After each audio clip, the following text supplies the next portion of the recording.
इस लेक्चर में हम बात करेंगे ऑल्टरनेटिंग करंट के एमसीक्यू क्वेश्चंस की। ठीक है, पहला एमसीक्यू देखते हैं। A light bulb is rated 100 watt for 220 volt AC supply. The resistance of bulb is, तो हम जानते हैं P होता है V स्क्वायर अपॉन में R, तो R हो जाएगा V स्क्वायर अपॉन में P। V है हमारे पास, P है हमारे पास, R आ जाएगा। आप चाहो तो इस चीज़ को और नोट कर लो। V के कौन कौन से फॉर्मूले हमारे पास? P के power is equals to work upon में टाइम। वर्क को लिख सकते हैं हम V into Q, Q by T क्या होता है? I। अगर यहाँ पर हम V को IR ले ले तो पावर का एक और फॉर्मूला आएगा I स्क्वायर R। एक ये बन गया फॉर्मूला, एक ये बन गया फॉर्मूला। अगर V की जगह पर, I की जगह पर हम V बाई R रख दे तो पावर का एक और फॉर्मूला आपके सामने आता है V स्क्वायर बाय R, जिसका हमने अभी यूज किया। ठीक है, आगे चलते हैं। अगला क्वेश्चन क्या कहता है? In an AC circuit V और I हमें दिया हुआ है। V दिया है 150 साइन ओमेगा टी, ठीक है, और I दिया है 150 sign 150t plus pi by 3। ऊपर भी 150t था। इसको अगर मैं इससे कंपेयर करूं तो मुझे ओमेगा भी मिल गया और V नॉट भी, और इसको अगर मैं इससे कंपेयर करूं तो मुझे ओमेगा भी मिल गया, V नॉट भी मिल गया और फाई भी मिल गया। ठीक है, क्या क्या चीज़ें मिली ज़रा ध्यान दो, V नॉट, ओमेगा और फाई। अब आगे देखते हैं क्या मांगते हैं हमसे। The apparent power in circuit is what. देखो पावर क्या है, V effective I effective. V effective है V naught by root two, I effective है I naught by root two. तो पावर क्या बन गया, रूट टू से मल्टीप्लाई होकर बन जाएगा 2 V not I not. V not है हमारे पास, I नॉट है हमारे पास, उसका हाफ कर दो, पावर आ जाएगा। आगे चलें। इस क्वेश्चन पे ध्यान देते हैं। इन case of inductor voltage lag करता है करंट से, वोल्टेज लीड करता है करंट से, बी ऑप्शन ठीक है। देखते हैं इसमें क्या क्या चीजें आती है। नोट करने वाली बात है, मैंने आपको बताया था सिविल याद रखो। सिविल में कैपेसिटर में करंट लीड करता है और इंडक्टर में करंट लैग करता है। कैपेसिटर में करंट लीड करता है, ठीक है,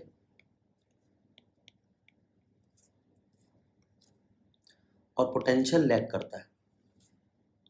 इंडक्टर में करंट लैग करता है और पोटेंशियल लीड करता है। अगला क्वेश्चन देखते हैं, क्वेश्चन नंबर 4। इसमें क्या कहता है? एक इंडक्टर है जिसकी इंडक्टेंस दिया आपको 30 millihenry, connected to 220 volt battery, frequency 100 hertz.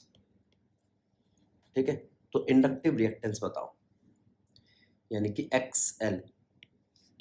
XL होता है ओमेगा L, यानी कि 2 पाई न्यू L। क्वेश्चन खत्म।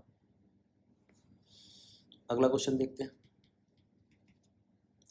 A fully charged capacitor C with initial charge Q naught is connected to a coil of self-inductance L at t is equals to 0.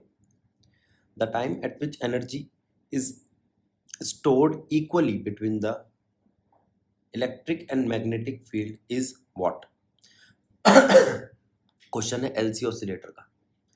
LC oscillator में हमारे पास angular frequency होती है।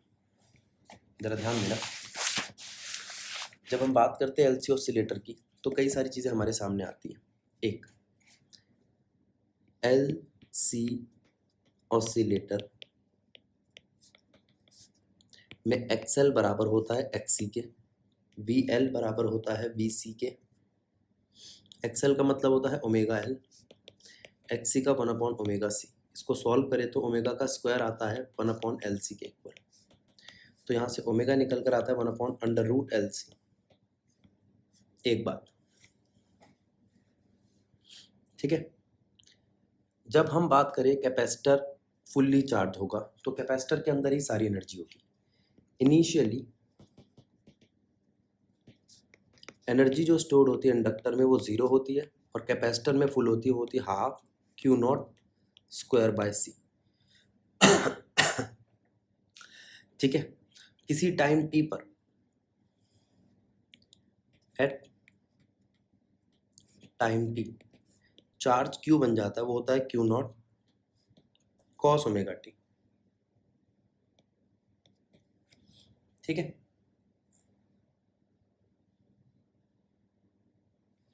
अच्छा, अब उस वक्त जो एनर्जी स्टोर होती है आपके कैपेसिटर में,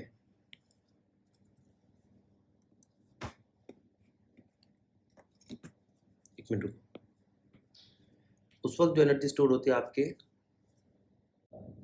तो हम लिख सकते हैं कि कैपेसिटर के अंदर एनर्जी स्टोर है half Q square by C. ठीक है। क्वेश्चन के हिसाब से ये जो आपकी यूसी है, देखो पहले जो यूसी था इनिशियली उसको नाम दे दो आप, चलो उसको यूसी नाम दे दो, उसको यूसी डैश नाम दे दो। अब जो यूसी डैश है ये कितनी है? Half of original UC. UC dash कितना है? Half Q square by C. और अब कितना? Half Q naught square by C. ठीक है। तो यहाँ से आपको क्या दिखाई दे रहा है? यहाँ से दिखाई दे रहा है कि क्यू स्क्वायर इक्वल है, देखो सी से सी गया, 2 से 2 गया, क्यू स्क्वायर इक्वल है क्यू नॉट स्क्वायर बाय 2 के। तो क्यू इक्वल है क्यू नॉट 1/√2 के। 1/√2 कब होता है? क्यू होता है Q naught cos omega T, और कॉस ओमेगा टी 1/√2 कब होता है? 45 पे।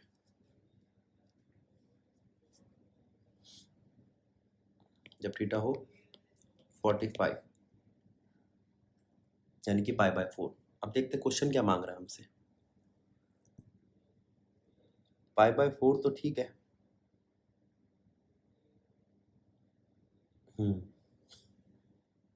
यहां से आप ये कह सकते हो ओमेगा टी हो π/4। π/4 सीधा तो नहीं दे रखा, लेकिन इस टर्म में दे रखा है, देखते ये बनता है कि नहीं बनता। ओमेगा हमारा कितना है?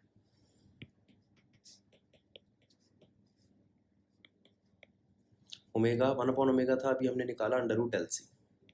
तो π/4 1 upon under root L C. ये देखो ये ऑप्शन में आ रहा है।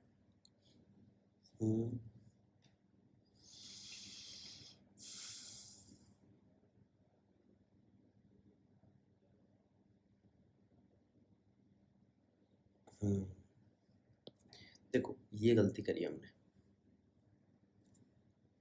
इसको अपॉन में लिखना था।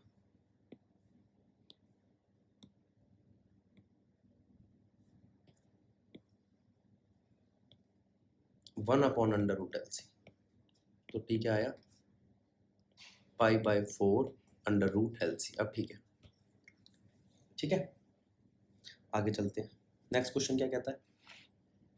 इन L C R series circuit in under resonance, if Im is current amplitude, Vm is voltage amplitude, R is resistance, ठीक है, Z is impedance, XL is inductive reactance और XC इज कैपेसिटिव रिएक्टेंस, सारी बातें बताती इसमें। ठीक है, तो करंट क्या होगा, ये तो फॉर्मूला ही गलत लिखा है। जब उसने यहां पर बोल दिया रेजोनेंस, तो आपको ये बात लिखनी पड़ेगी कि रेजोनेंस के लिए XL बराबर होता है XC के और Z बराबर होता है under root R² plus XL² minus XC², यानी कि Z R के बराबर हो जाता है और Z R के बराबर है तो फॉर्मूला लगेगा IM is equals to VM/R। ये तो बिल्कुल ही गलत है, Z और I डायरेक्टली नहीं इनवर्सली प्रोपोर्शनल होते हैं, इस बात को ध्यान दो। I इनवर्सली प्रोपोर्शनल होता है R के, XC के, XL के, Z के, क्योंकि ये सब है अपोजिंग फैक्टर। ठीक है, आगे चलते हैं। क्वेश्चन नंबर 7 देखते हैं क्या कह रहा है। In phase relationship between current and voltage in a pure resistive circuit is the best represent by, 4 circuit दिए भैया आपको, एक एक करके देखते हैं।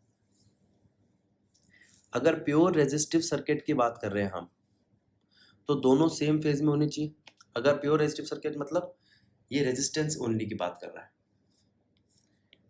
केस ऑफ रेजिस्टर ओनली, अच्छा, तो उसमें लीड लैग नहीं करता, सेम फेज होता है, सी आंसर है उसका।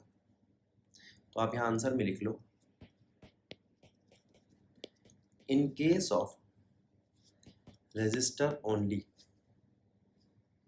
Phase difference in V and I is 0 और इन सेम फेज। अगला क्वेश्चन देखते हैं। At resonant frequency the current amplitude in LCR circuit is maximum. At resonant frequency current amplitude जो होता है वो मैक्सिमम होता है। ठीक है, क्योंकि उस वक्त XL और XC इक्वल होके Z यानी कि इम्पिडेंस की क्वांटिटी को कम कर देते हैं। ठीक है, ये Z है आपका, जो है under root R² plus XL minus XC। अब जो भी आएगा वो कुछ तो होगा।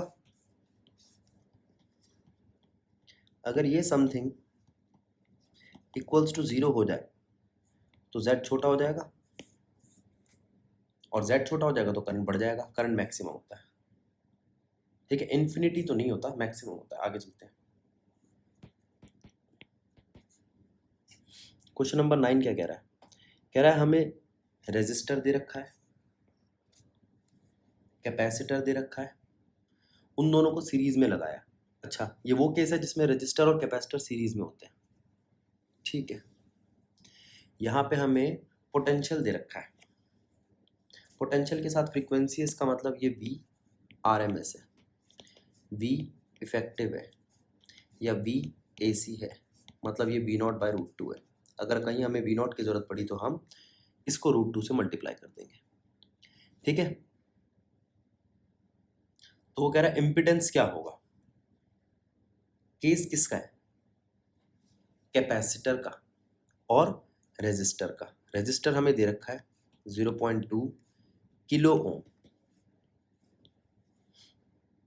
और हम जानते हैं कैपेसिटिव रिएक्टेंस यानी कि XC क्या होता है, XC होता है 1/ωc, यानी कि 1/2π/c, यानी कि 1/2π, फ्रीक्वेंसी कितनी है 50, C का है 15 माइक्रो फैरेड। ठीक है, तो यहाँ से आपका XC आ जाएगा, सिर्फ XC मांगा है, हो जाएगा। अब XC और R का करेंगे क्या, हम Z निकालेंगे R² प्लस XC का होल अंडर रूट करके। ठीक है, आगे चलते हैं। A sinusoidal voltage of peak value of 293 V। Peak value का मतलब क्या है पहले तो ये समझो, ये V नॉट है, ठीक है। तो VRMS आप निकाल सकते हो V नॉट बाय रूट 2 करके। फ्रीक्वेंसी दे रखी है 50 हर्ट्ज। LCR सर्किट में लगा है जिसमें R दे रखा है, L दे रखा है, C दे रखा है,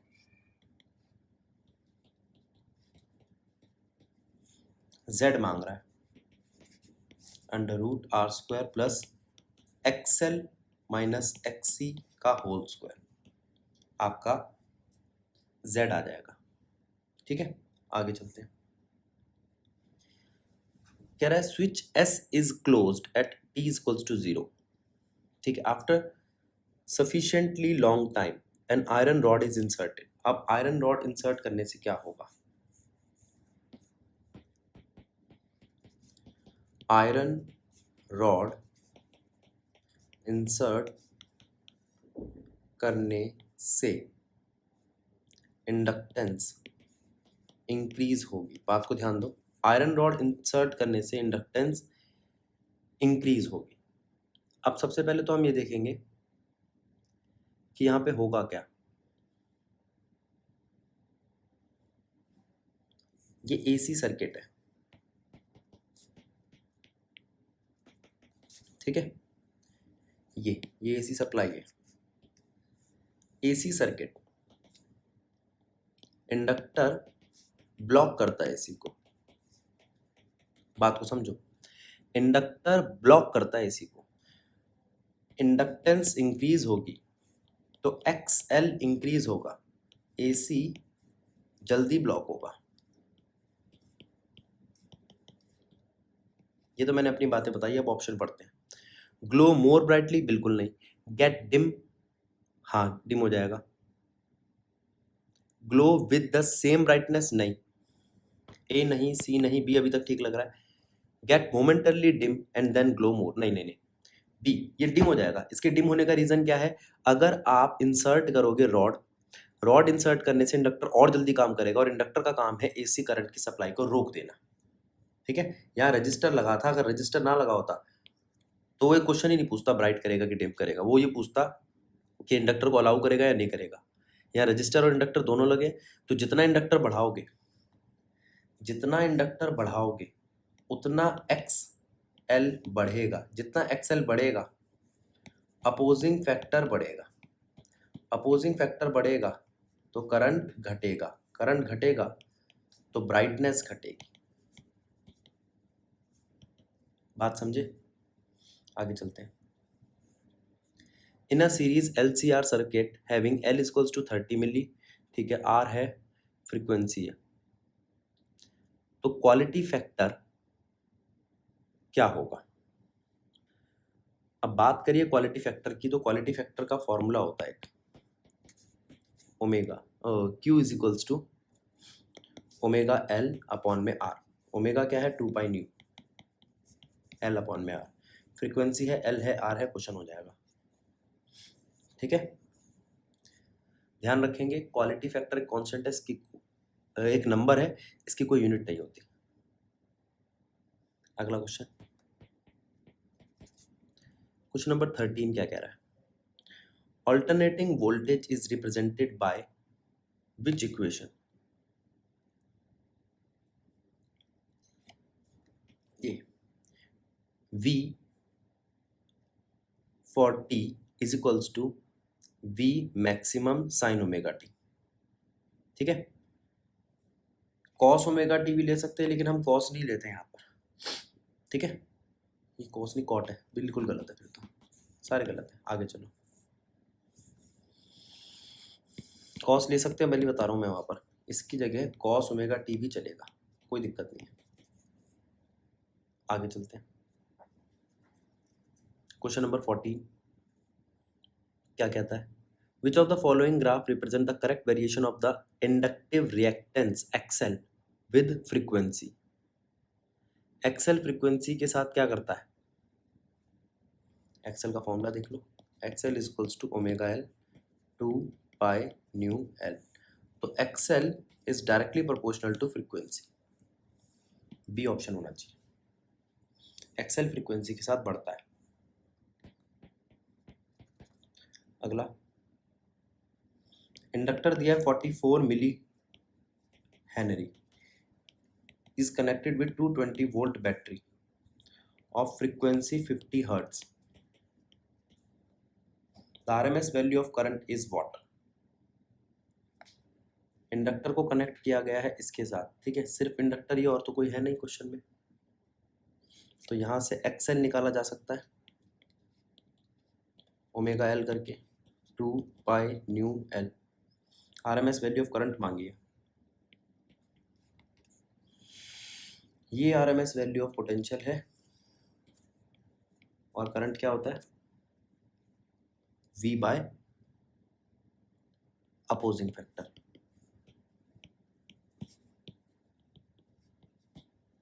ठीक है, चेक कर लेना बेटा जो आंसर आए। Question number 16, the output of step down transformer is measured to be 24 volt. जो आउटपुट है आपके स्टेप डाउन ट्रांसफॉर्मर का, आउटपुट मतलब जो वोल्टेज है सेकेंडरी कॉइल का, वो 24 वोल्ट है।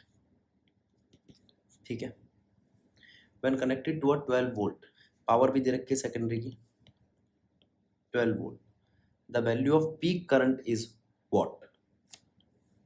तो मैं आपको बता दूं, अभी बताया था मैंने आपको, पी होता है वी आई, तो सेकेंडरी के लिए सारे, तो आई सेकेंडरी क्या हो जाएगा, P secondary by V secondary. Check कर लेना इसको भी, 12 बाय 24.5 आ रहा है, 0.5 तो हमारा कोई भी नहीं ऊपर आंसर। आगे चलते हैं, देखो भैया ये आई सेकेंडरी आया है, आई सेकेंडरी आया आपका 0.5 एम्पियर या फिर 1/2। हमसे पीक वैल्यू मांगी है, आई सेकेंडरी आरएमएस वैल्यू है आई नॉट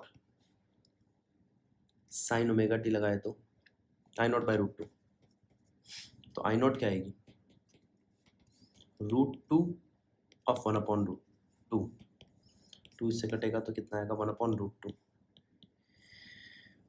ये वैल्यू है 1/√2। ए आंसर होना चाहिए इसका। इसको चेक जरूर कर लेना, मैंने यहाँ पे पहले निकाली करंट की वैल्यू, करंट की कौन सी वैल्यू, आरएमएस वैल्यू, करंट की आरएमएस वैल्यू निकाली, पूछी गई थी करंट की पीक वैल्यू, तो उसको √2 से डिवाइड कर दिया। क्वेश्चन नंबर 17 क्या कहता है, which of the following combination should be selected for better tuning of LCR circuit used for communication. अच्छा, हम बात कर रहे हैं किसके लिए, कम्युनिकेशन के लिए। कम्युनिकेशन के लिए हम बात करते हैं क्वालिटी फैक्टर की। क्वालिटी फैक्टर का एक फॉर्मूला तो हम पीछे देख चुके हैं, क्यू का, फ्रीक्वेंसी के लिए। अब हम क्यू का फॉर्मूला देख रहे हैं इन तीनों के लिए, एलसीआर के लिए, तो वो था 1/r√LC। इसको याद रखना, बड़ा इंपॉर्टेंट फॉर्मूला है। ठीक है, अच्छा, क्वालिटी फैक्टर के लिए क्यू की वैल्यू हाई होनी चाहिए। अब हाई होने के लिए क्या क्या चीज़ें हाई होनी चाहिए, रेजिस्टेंस लो होनी चाहिए, कैपेसिटेंस लो होनी चाहिए, और इंडक्टेंस हाई होनी चाहिए। देखते हैं तीनों में सबसे ज़्यादा हाई इंडक्टेंस किसकी है, इसकी। तीनों में सबसे लो रेजिस्टेंस किसकी है, इसकी। और कैपेसिटेंस भी इसकी। सी ऑप्शन बहुत आसान था ये तो निकालना, वरना सॉल्व करना पड़ जाता है। ठीक है, यहाँ तो सीधा सीधा दिख गया इसलिए बच गए। आगे 1 मार्कर वाले क्वेश्चन छोटे ही मिलेंगे आपको, ध्यान रखना इस बात का, ज़्यादा कैलकुलेशन की जरूरत कम पड़ती है। तो a 30 microfarad capacitor is connected to 150 volt. ठीक है, कैपेसिटेंस है 30 microfarad connected to 150 volt, frequency है 60 hertz. The RMS value of current in circuit is what. सबसे पहले तो आप कैपेसिटर के लिए XC निकालो, वो होता है 1/ω/C। ठीक है, अब हम जानते हैं IRMS क्या होता है। VRMS अपॉन में XC। ठीक है, VRMS आपको 150 दे रखा है, XC आपको 1/ओमेगा c से मिलेगा, यहाँ से आपका IRMS आ जाएगा। सॉरी। अगला question, the RMS value of current in AC circuit is, अच्छा आपकी IRMS दे रखा है आपको 25 एम्पेयर, तो आई पीक क्या होगा, I0/√2 होता है IRMS, I0 हो जाएगा IRMS मल्टीप्लाई में √2। ठीक, आगे चलते हैं। The resonant frequency of a series LCR circuit this is, अब रेजोनेंस फ्रीक्वेंसी की बात की है तो रेजोनेंस फ्रीक्वेंसी का फॉर्मूला होता है न्यू इक्वल्स टू 1/2π√LC। ठीक है, अगला question, a 60 microfarad capacitor is connected to 110 volt, RMS बोल रखा है उसने खुद ही, तो वोल्टेज RMS दे रखा है आपको 110 वोल्ट, कैपेसिटेंस दे रखी है आपको 60 माइक्रोफैरेड, तो RMS वैल्यू क्या होगी करंट की, यहाँ से निकालो XC, करंट आ जाएगा आपका। ठीक है, आगे बढ़ते हैं। When a voltage measuring device is connected to AC main, the meter show the steady input of 220 volt। ठीक है,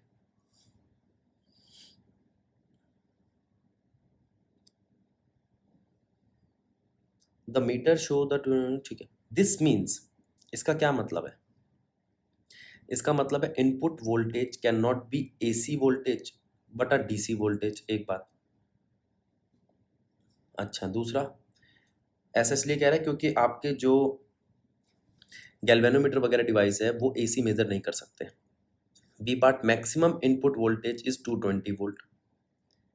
ठीक है, C part, the meter reads not V but V square and it is calibrated to read √V square.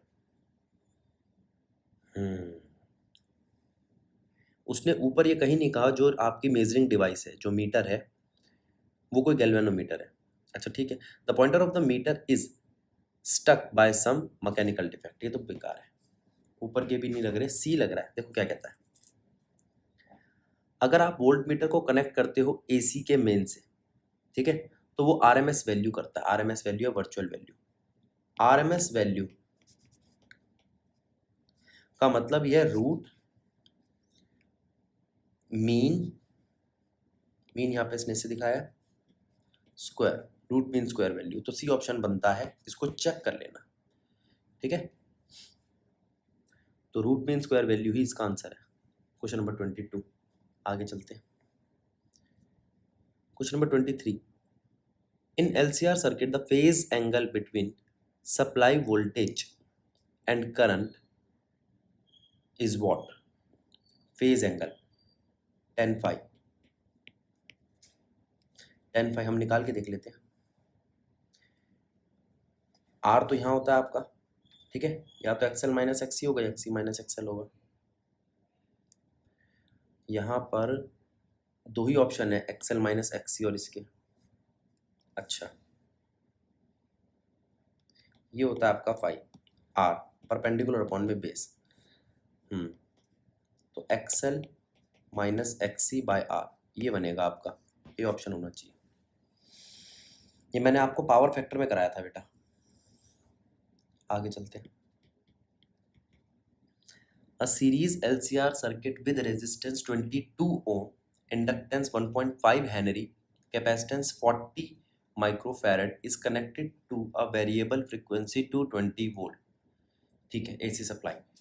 ठीक है, आपको क्या क्या दिया है, रेजिस्टेंस दिया है, इंडक्टेंस दिया है, कैपेसिटेंस दिया है, कनेक्टेड टू, ठीक है, फ्रीक्वेंसी दी है। When the frequency of supply equal to the natural frequency of circuit, ठीक है, what is the average power transferred to the circuit in one complete cycle? अच्छा, अब वो कह रहा है LCR सर्किट है, हाँ जी, जब फ्रीक्वेंसी जो होगी वो इक्वल होगी नेचुरल फ्रीक्वेंसी के, तब अगर फ्रीक्वेंसी इक्वल होगी नेचुरल फ्रीक्वेंसी के, इसका मतलब है XL बराबर होगा XC के और Z बराबर होगा R के। एक बात, ठीक है, तो Z तो मिल गया आपको, VRMS उसने 220 दे रखा है, IRMS आपका आ जाएगा VRMS बाय R, R भी उसने दे रखा है ऊपर 22 ओम, आसान है, तो 220 बाय 22 10 आ जाएगा। IRMS आपका आया 10 एम्पियर। अब IRMS आपके पास है, आप फॉर्मूला क्या लिखोगे, P is equals to V effective I effective cos phi. cos phi हम कैसे निकालते हैं, देखो भाई, अगर Z R के बराबर हो तो फाई 0 होता है, 3 केसेस में से एक केस है, और cos फाई 0 होता है, cos फाई 1 होता है, तो P is equals to V effective by I effective, V effective है I इफेक्टिव है, क्वेश्चन समाप्त। V इफेक्टिव कितना, 220 को 10 से मल्टीप्लाई करो, 2200 आंसर आना चाहिए इसका, बी ऑप्शन होगा इसका। आगे देखते हैं, in an alternating current circuit consisting of elements in series, the current increase on increasing the frequency of the supply। अच्छा, अगर करंट इंक्रीज कर रहा है, इंक्रीज करने पर frequency,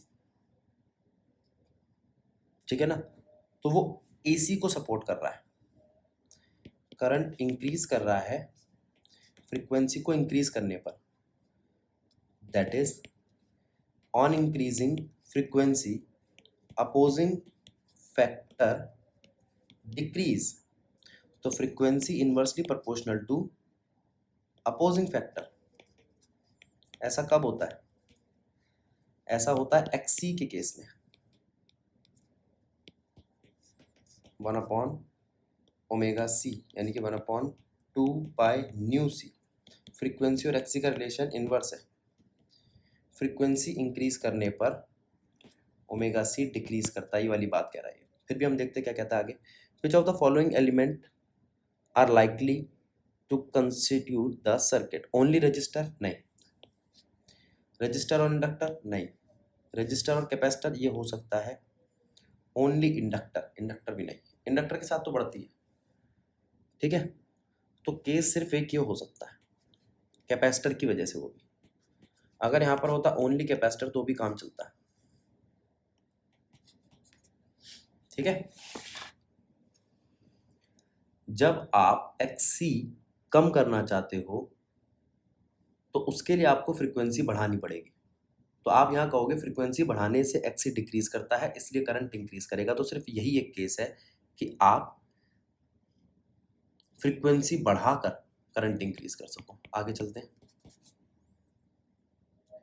when an AC voltage of 220 volt is supplied to a capacitor C, then maximum voltage between plate is 220, the current is in phase with applied voltage, current और ये same phase के होंगे, नहीं, the change on plate is not in phase with the applied voltage, charge on the plate is not with the applied voltage, नहीं, the current developed lead, current lead करेगा, हाँ ये तो हम जानते हैं, कैपेसिटर में करंट लीड करता है, डी ऑप्शन है, कैपेसिटर में करंट लीड करता है, पोटेंशियल लैग करता, भी थोड़ी देर पहले ही बताया था। अगला question, LC parallel resonant circuit, L और C क्या रखता है? हाई इम्पिडेंस, हाई करंट, ठीक है, act as a resistance of very low value, अच्छा इसका मतलब हो गया लो इम्पिडेंस, और हैज जीरो इम्पिडेंस, नहीं हाई इम्पिडेंस होना चाहिए, इसका ऑप्शन होना चाहिए ए। अगर L और C पैरेलल में लगे तो उनकी इम्पिडेंस बहुत हाई होगी। आगे चलते हैं, question number 28, a capacitor and an inductor coil are connected in separate AC circuits. एक कैपेसिटर लगाया आपने, एक इंडक्टर लगाया है, उसे कनेक्ट किया है AC सर्किट के साथ। अच्छा AC के साथ कनेक्ट किया है, तो सबसे पहली बात समझ लो, कैपेसिटर अलाउ करता है AC, इंडक्टर ब्लॉक करता है AC। अब आगे बढ़ते हैं, with the bulb glowing in both circuit, ठीक है, द बल्ब ग्लोज। अच्छा एक बात सुना करो, बल्ब का मतलब होता है रजिस्टर, याद रखना इस बात को, बल्ब खुद एक रजिस्टर है। अच्छा बल्ब किस में ज़्यादा ग्लो करेगा? जाहिर सी बात है कैपेसिटर में ग्लो करेगा, इंडक्टर में डिम हो जाएगा। जब आयरन रॉड इंसर्ट की जाए, नहीं, तब डिम होगा। जब नंबर ऑफ टर्न्स इंडक्टेंस के बढ़ाया जाए, नहीं, तब भी डिम होगा। Separation between the plates of capacitor is increase, अगर सेपरेशन बढ़ा दिया जाएगा तो कैपेसिटेंस कम हो जाएगी, कैपेसिटेंस कम हो जाएगी तो भी उसकी ब्राइटनेस कम हो जाएगी। द डाइलेक्ट्रिक इज इंट्रोड्यूस, हाँ ये बढ़िया है, डाइलेक्ट्रिक इंट्रोड्यूस करने से कैपेसिटेंस बढ़ जाएगी, कैपेसिटेंस बढ़ने से XC घट जाएगा, और XC घटने से करंट इंक्रीज कर जाएगा, करंट इंक्रीज करने से बल्ब ग्लो करेगा, समझे? अगर वो कहता है आयरन रॉड इंसर्ट करूंगा पहले ऑप्शन में, तो आयरन रॉड इंसर्ट करने से इंडक्टेंस बढ़ेगा, उससे ब्राइटनेस कम होगी। नंबर ऑफ टर्न्स बढ़ाने से भी इंडक्टेंस बढ़ेगी, तो भी ब्राइटनेस कम होगी। सेपरेशन बढ़ाने से कैपेसिटेंस घटेगी, सेपरेशन घटाता तो भी कैपेसिटेंस बढ़ती और ब्राइट हो जाता। ठीक है, अगला क्वेश्चन देखते हैं, question number 29, quantity that remain unchanged in transformer is voltage, voltage change होती है, करंट चेंज होता है, फ्रीक्वेंसी, फ्रीक्वेंसी चेंज नहीं होती। अगला question number 30, which of the following graph represent the correct variation of capacitive reactance, यानी कि XC with frequency. अब पहले आप XC का फॉर्मूला लिख लो, 1/ωc, 1/2 पाई न्यू सी। अब यहां पर XC का रिलेशन क्या आ रहा है फ्रीक्वेंसी के साथ?